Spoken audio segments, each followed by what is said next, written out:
Комуналните предпријатија прават калкулации за зголемување на цената на водата поради зголемените трошоци. Најголемото комунално предпријатие на истокот Штипски Исар до крајот на наредната недела ќе ги направи калкулациите и ќе утврди дали од 1 јануари ќе ја зголеми цената на водата за пиење.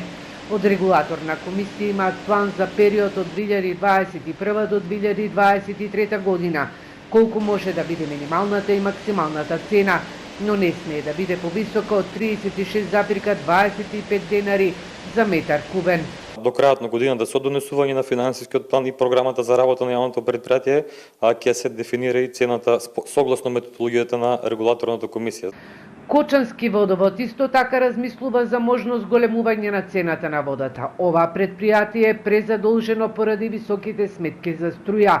Претходниот месец се зголеми и цената на геотермалната вода, која се користи за затоплување на училиштата, институциите, но и за оранжерии. Речиси сите јавни предпријатија годината ќе ја завршат со негативни финансиски резултати.